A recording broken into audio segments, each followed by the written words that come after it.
Salamu alaikum.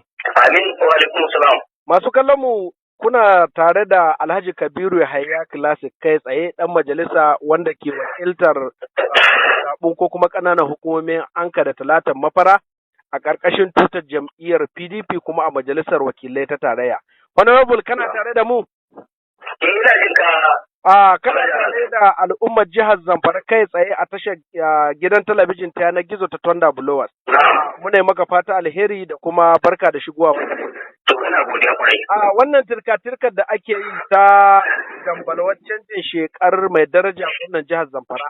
Alhaji Muhammad Matawalle zuwa jam'iyyar APC. Kamar muna ta jin raɗe-raɗin cewa kai kayi turjiya ka nuna cewa babu dalili da zai sa ka bar jam'iyyar ka ta PDP da ta yi maka taguwa da wando da riga ka koma jam'iyyar APC. Me gaskiya wannan magana?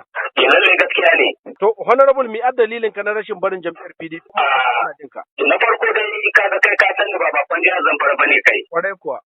Duk wanda yake Zamfara ya san sana'a ta waka. Kwarai.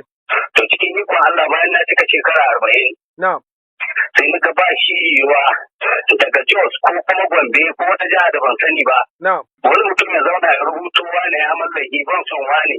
Na'am. Ina takara saboda haka zan baka kuɗi ka ci wancan mutunci. Na'am. Saboda haka bisa ga wannan dalili zan hawa a bani kuɗi sai in baci mutane. Na gane. Bayan na shekara 40 sai ni ga wannan kaza masana'a ba zan iya ci gaba da yin ta ba. Na'am. Kuma ni tuba ta tsakanina da Allah.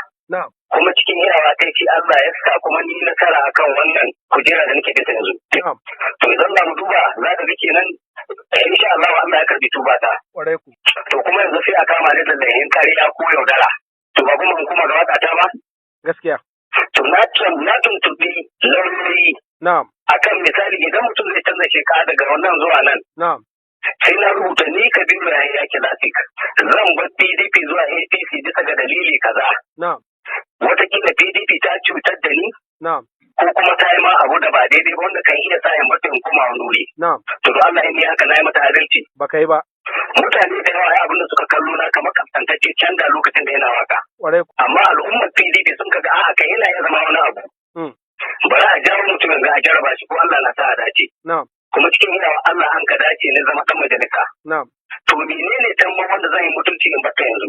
To, a honorable wasu suna mamakin cewa ya za a ce sauran 'yan majalisu 'yan uwanka guda shida a majalisar wakilai da sanatoci sun aminta su canza sheka kai kaɗai ka tokare ba ka tunanin za su iya biyo ka da wata kutun gwila ko kuma jakka baya? To, ni dai ga Allah na dogara. Na'am. Kuma ina da yaƙini Allah zai ci gaba da kare ni. Na'am. Sannan ba ni gudun kuma ke irin jarabawa inda daga Allah za ta zo. Na'am. Da Allah ya jarabci ni akan na yi karya. Na yi gwamnati ma Allah ya jarabci ni akan na yi gaskiya. Na'am. Ko da a ce mutane ba su tausaya mani ba, to zan zauna cikin farin ciki ko ba zan kalli wannan abu a matsayin matsala ba. Na'am. Bisa ga wannan na gamsu da duk abin da zai biyo baya wallahi ina da cikin jam'iyyata. To amma ka samu zama da gwamna ka faɗa mai matsayarka? Na kullum cikin ma sakon nake. Na'am. A shekaran jiya akwai manyan mutane suka ta kira na. Na'am. Na faɗa musu su faɗa mai. Ni ina nan cikin PDP. Na'am. Kuma ina mashi wata alheri. Na'am. Amma kuma su sani da a cikin APC zan yi. Wallahi da in bi shi ban mai biya da zai yi. To me ya hujja ka wani rabul? Ina da hujjoji. To. Na farko dai Mahmud Aliyu Shinkafi tsohon gwamnan jihar Zamfara dan Shinkafi ne. Kwarai ku. Amma ni yadda ni bi shi saboda akida ta siyasa. Na'am. Ni baɗan mawara. Na'am. Ka fahimce ni. Kwarai ku. Muna kallo ana gwamnati garin mu ba mu yi ba don adawa. Na'am. Sai yanzu sannan kuma yanzu dan maradin kuma sai ya ja ni sai in ta yi fitin gadan dake dan garin mu cikin ta. Babu dalilin gaskiya. To kaga in ka duba kenan shi abban so ba da niyya ba. Kwarai ku. So shi a dalili na farko. Na'am. Dalili na biyu akwai koko wannan ɗaya ne. Ai yana da dalilai da yawa. To muna so ai ka san yanzu ga hira al'ummar Zamfara za a saka ma ita kai tsaye. So yana da kyau su fahimci dalilin da yasa ka ɗauki wannan matsayar. To dalili na biyu. Na'am. Ban san dalilin Allah da yasa ya bani kujera a nan inda nake ba. Gaskiya. Kuma ina yi kyakkyawan zato na yana iya ƙara bani ita duk inda nake. Ƙwarai ku. Saboda haka bisa ga wannan yaƙini nake mutane suna ta magana cewa wai takara abba ne su. Zan yi takara a cikin jam'iyyar ta PDP. To. Ina da yaƙinin Allah zai bani nasara in Allah ya so ya yarda. To yanzu ya consultation da magoya bayan ka. Kuma babu wani magoya baya na wanda ban gwada ma wanda zai attare da ni wanda ya goyi bayan yi wancan tahiya. Na'am. Already kuma ni ban ma yi magana da su ba.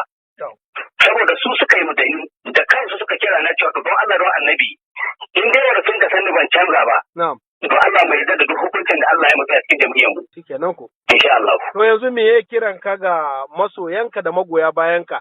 La'akari da irin yanzu Allah ɗaya san irin abubuwan da za su ji ko za a faɗa musu ko kuma za su fuskanta. To a duk inda mutum ba nesa yake da ni ba. Na'am. Ya riga ya san ya aƙida ta take ya magana ta take. Na'am. Tun ina dan karami wallahi duk magana da ni zan tsaya akan ta inda ta gaskiya ce. Na'am. Kuma ba ni shiga kowace irin mu'amala inda ta rashin gaskiya ce. Na'am. Ina nan akan bakata muna nan PDP ta da masoyana insha Allah. To yanzu wani mataki za ku ɗauka don gwamna dai ranar Talata tafiya zai. To wani shiri kun kai da suwa kake ganin yanzu za su saura a PDP wa'anda za ku sake zaunawa ku ɗaura ɗamara. To ai ka san ba a wawa gora ranar tahiya. Haka ne. Already tun da wannan magana tana ta tasowa tana komawa. Na'am. Mu muna namu shiri insha Allah. To alhamdulillah. Idan aka suka kare to mu za ga namu shiri insha Allah. To honorable muna godiya da ka samu dama ka isar da wannan sakon kuma insha Allah yanzu za a sake shi da al'ummar jihar Zamfara. To babu damuwa na gode kwarai. Mun gode. Masha Allah. Thunder Blows Online TV. Thunder